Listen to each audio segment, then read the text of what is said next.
اعوذ باللہ من الشیطان الرجیم بسم اللہ الرحمن الرحیم رب اشرح لی صدری ویسر لی امری واحلل عقدۃ من لسانی یفقہوا قولی۔ ریاض الصالحین دوسرا حصہ، کتاب الذکر۔ حضرت ابو ہریرہ رضی اللہ تعالی عنہ اور حضرت ابو سعید رضی اللہ تعالی عنہ سے روایت ہے کہ رسول اللہ صلی اللہ علیہ وسلم نے فرمایا، جو لوگ بھی اللہ کا ذکر کرنے بیٹھتے ہیں تو فرشتے انہیں گھیر لیتے ہیں اور رحمت ان پر چھا جاتی ہے اور سکینت یعنی اللہ کی خاص مدد ان پر نازل ہوتی ہے، اور اللہ ان کا ذکر ان لوگوں میں فرماتے ہیں جو ان کے پاس ہوتے ہیں۔ مسلم شریف۔ فائدہ، اس میں بھی اللہ کے ذکر کی فضیلت اور ذکر کرنے والوں کے مقام کا بیان ہے۔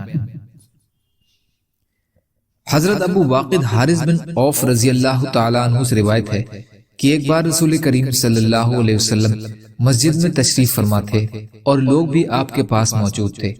اتنے میں 3 شخص آئے تو 2 تو رسول اللہ صلی اللہ علیہ وسلم کی طرف متوجہ ہوئے اور ایک چلا گیا، تو وہ دونوں رسول اللہ صلی اللہ علیہ وسلم کے پاس کھڑے ہو گئے۔ ان میں سے ایک نے حلقے میں کشادگی دیکھی تو اس میں بیٹھ گیا، اور دوسرا ان کے پیچھے بیٹھ گیا، اور تیسرا پیٹھ پھیر کر چلا گیا۔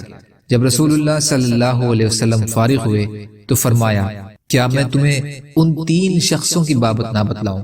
ان میں سے ایک نے تو اللہ کی طرف ٹھکانہ پکڑا تو اللہ نے اس کو اچھا ٹھکانہ عطا کر دیا، اور دوسرے نے بیچ میں گھس کر بیٹھنے میں شرم محسوس کی تو اللہ تعالیٰ نے بھی اس سے شرم کا معاملہ فرمایا، اور تیسرے آدمی نے بے رخی برتی تو اللہ نے بھی اس سے بے رخی اختیار فرما لی۔ بخاری اور مسلم۔ فائدہ، اس میں ایک تو مجالس ذکر میں شرکت کرنے کی ترغیب ہے، دوسرے لوگوں کو تنگ نہ کرنے کی اور شرم و حیا کی فضیلت ہے، تیسرا بنا عذر کے علم دین اور ذکر الہی کی مجلسوں سے چلے جانا کی نندا اور برے انجام کا بیان۔ حضرت ابو سعید خدری رضی اللہ تعالی عنہ بیان فرماتے ہیں کہ حضرت معاویہ رضی اللہ تعالی عنہ مسجد میں حاضرین کے ایک حلقے پر آئے اور ان سے پوچھا، تم یہاں کیسے بیٹھے ہو؟ انہوں نے کہا، ہم اللہ کا ذکر کرنے کے لیے بیٹھے ہیں۔ معاویہ رضی اللہ تعالی عنہ نے فرمایا، اللہ کی قسم تم اسی مقصد کے لیے بیٹھے ہو؟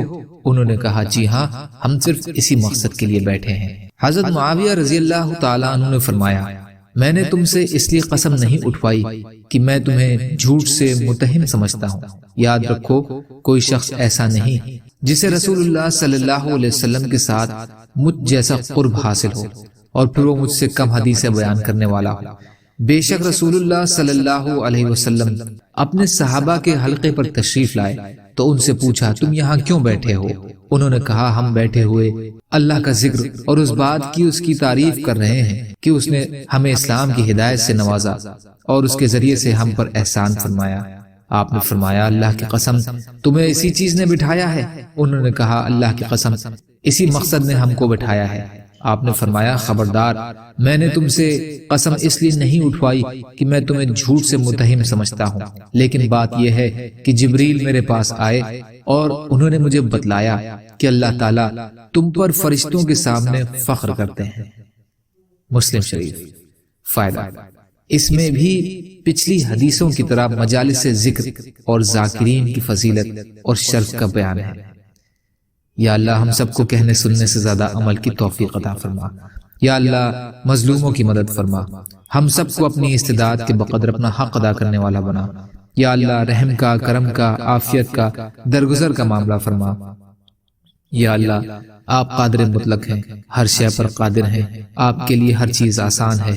یا اللہ ہمارے لیے بھی آسانیاں پیدا فرما دیجئے، ظاہری اور باطنی فتنوں سے ہماری حفاظت فرمائیے، حلال دے دیجئے، حرام سے بچا لیجئے، اپنے غیر سے بے نیاز کر دیجئے۔ سبحان ربک رب العزت عما یصفون وسلام علی المرسلین والحمد للہ رب العالمین برحمتک یا ارحم الراحمین لا الہ الا اللہ محمد رسول اللہ والسلام علیکم۔